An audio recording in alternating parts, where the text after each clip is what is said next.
अस्सलाम वालेकुम नाजरीन, वेलकम टू पाक हेल्थ टिप्स। उम्मीद करता हूँ कि आप सब खैरियत से होंगे। आज का जो हमारा मौजू है, आज का टॉपिक है दिल का दर्द। दिल के दर्द की सबसे बड़ी वजह बजाते खुद दिल की खून की सप्लाई करने वाली शरेयानों को रोनरी शरेयानों की तंगी है। इनके तंग हो जाने की वजह से दिल के अज़लात को खून की सप्लाई सही मिकदार में नहीं हो पाती। अगर खून की कमी ज़्यादा ना हुई हो तो आराम करने की सूरत में मरीज़ को कुछ नहीं होता, लेकिन मरीज़ जब कोई जिस्मानी मुशक्क़त करे तो दिल के ज़्यादा धड़कने की वजह से दिल के अज़लात को खून और ऑक्सीजन पूरी तरह ना मिलने की वजह से सीने में दर्द का एहसास होता है। इसको एंजाइना स्टेबल कहते हैं। कई बार ऐसा होता है कि दिल की कोरोनरी शरेयानें बहुत ज़्यादा तंग हो चुकी होती हैं, जिसकी वजह से चाहे मरीज़ आराम भी कर रहा हो, दिल के अज़लात को सही मिकदार में खून ना मिलने की वजह से इसको दिल के दर्द का हमला होता है। इसको अनस्टेबल एंजाइना कहते हैं। इसका मतलब ये है कि कोरोनरी शरेयानों के रास्ते में तंगी और रुकावट ज़्यादा है। वजूहात: इस मर्ज की वजह कोरोनरी शरेयानों के रास्तों में रुकावट और तंगी का होना है। उम्र ज़्यादा होने के साथ जिस्म की शरेयानों में तंगी आना शुरू हो जाती है। इसे एथेरोस्क्लेरोसिस कहते हैं। जिस्म में कई बीमारियों की मौजूदगी में और कई वजूहात से कोरोनरी शरेयानों में एथेरोस्क्लेरोसिस तेज़ी से होकर रुकावट का बायस बनता है। ये वजूहात मंदरजा झेल हैं, जैसे ज़ियाबेतिस, high blood pressure, high cholesterol, cigarette नोशी, मोटापा, वर्जिश ना करना। कई बार अगर कोरोनरी शरेयान नॉर्मल हों तो जिस्म में खून की कमी, थायराइड गदूदों का ज़्यादा काम करना, एओर्टिक स्टेनोसिस, दिल के अज़लात की बीमारियाँ, कार्डियोमायोपैथी की मौजूदगी में मरीज़ को अंजाइना की तकलीफ़ हो सकती है, जिसकी वजह दिल के अज़लात को मुनासिब मिकदार में खून और ऑक्सीजन ना मिलना होता है। अलामात: इस मर्ज़ की तशख़ीस के लिए मरीज़ की हिस्ट्री बहुत ही अहम होती है। मरीज़ को सीने में बाएं तरफ हल्का या ज़्यादा नोयत का दर्द होता है। कई बार दर्द की बजाय मरीज़ को ऐसा लगता है जैसे कि पेट में गैस की वजह से सीने में दबाव महसूस हो रहा है। ये दर्द जबड़ों या गर्दन या बाएं तरफ के बाजू के अंदर की तरफ से होता हुआ अंदरूनी उंगलियों की तरफ जाता हुआ महसूस होता है। ये दर्द अमूमन 1 से 10 मिनट तक रहता है और आराम करने पर ठीक हो जाता है। अमूमन इस तरह का दर्द जिस्मानी मुशक्क़त के दौरान शुरू होता है, जैसा कि वज़नी चीज़ को उठाना, दौड़ना, तेज़ सीढ़ियाँ चढ़ना, बाइसाइकिल चलाना, जमा करना वगैरह। सर्दी में एकदम बाहर निकलने से और सख्त परेशान होने की वजह से भी इस तरह का अटैक हो सकता है।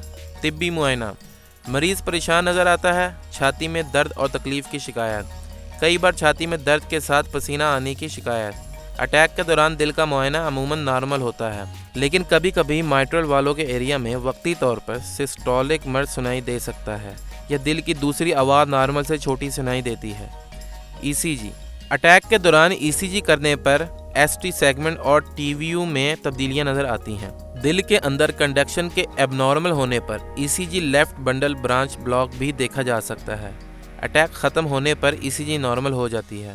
इसको आमतौर पर स्ट्रेस टेस्ट भी कहते हैं।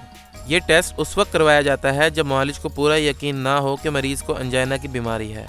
यह दिल के मरीज़ों को उस वक्त करवाया जाता है जब ये पता करना हो कि वो किस हद तक जिस्मानी मेहनत बग़ैर ख़तरे के कर सकते हैं। इस टेस्ट में मरीज़ की छाती पर इलेक्ट्रोड्स लगाकर और ब्लड प्रेशर की मशीन से मुंसलिक करके इसको ट्रेडमिल पर चलने को कहा जाता है। मशीन की स्पीड आहिस्ता आहिस्ता बढ़ाई जाती है, जिसकी वजह से मरीज़ को और तेज़ी से चलना पड़ता है। अगर मरीज़ को कोरोनरी डिजीज़ है तो टेस्ट के दौरान दिल के तेज़ धड़कने की वजह से दिल को ज़्यादा ऑक्सीजन की ज़रूरत होती है, लेकिन कोरोनरी आर्टरी डिजीज़ की वजह से दोनों चीज़ें इसको मिल नहीं सकती, जिसके नतीजा में ईसीजी पर एसटी सेगमेंट और टीवीओ में तब्दीलियां आना शुरू हो जाती हैं। कई बार मरीज़ का दिल भी बाकायदा धड़कना शुरू कर देता है और कई बार इसको सीने में दर्द का एहसास भी हो जाता है।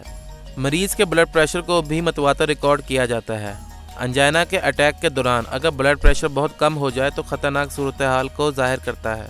प्रोसीड्यूर्स रेडियो न्यूक्लाइड, इसमें 2 हैं, स्कैनस्ट्रेसी और थैलियम। इस टेस्ट में मरीज़ को थैलियम रेडियो न्यूक्लाइड मादा देकर ट्रेडमिल पर पहले बयान किए हुए तरीके से स्ट्रेस टेस्ट किया जाता है।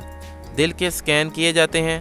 टेस्ट के दौरान जब कोरोनरी आर्टरी में रुकावट की वजह से दिल के कुछ हिस्सों को सही तरीके से खून नहीं पहुंचता तो वो गैर तिब्बी हिस्से स्कैन पर देखे जा सकते हैं, जिससे कोरोनरी आर्टरी में मौजूद गैर तिब्बी कैफियत का सही पता चलाया जा सकता है। एंजियोग्राफी और रेडियो न्यूक्लाइड, इसमें एक महलूल को बजरिया इंजेक्शन मरीज़ को देकर दिल के एक्सरे लिए जाते हैं। جس سے دل کے افعال اور اس کی خرابیوں کے بارے میں اطلاع لی جاتی ہے۔ ایکوکارڈیوگرام یہ الٹرا ساؤنڈ کی طرح کا ٹیسٹ ہوتا ہے۔ اس میں دل کے مختلف خانوں کے سائز، عضلات کی خرابیوں، غلاف قلب میں پانی جمع ہونے وغیرہ کا پتہ بھی چلتا ہے۔ اینجیوگرافی کورونری یہ طریقہ کار سب سے زیادہ اہمیت رکھتا ہے۔ مریض کے دل کی شریانوں کے اندر ایک رنگ دار کیمیکل داخل کر کے ایکس رے لیے جاتے ہیں، جس سے کورونری شریانوں کی کیفیت کا پتہ چل جاتا ہے۔ یہ پتہ چل جاتا ہے کہ کون سی شریان کس حد تک تنگ یا بلاک ہوئی ہے۔ اس ٹیسٹ کے نتیجہ کے مطابق کورونری شریان کی سرجری کا فیصلہ کیا جاتا ہے، جو بائی پاس کہلاتا ہے۔ سرجری بائی پاس سرجری دل کی خراب شریانوں کی مرمت کرنے کے لیے کی جاتی ہے۔ اس کے لیے سرجن مریض کے جسم کے دوسرے حصوں سے شریان کا ٹکڑا لے کر اسے دل کی خراب شریان کے ساتھ تبدیل کر دیتا ہے یا جوڑ لگا کر آگے کی جانب خون کی گردش کو رواں دواں کر دیتا ہے۔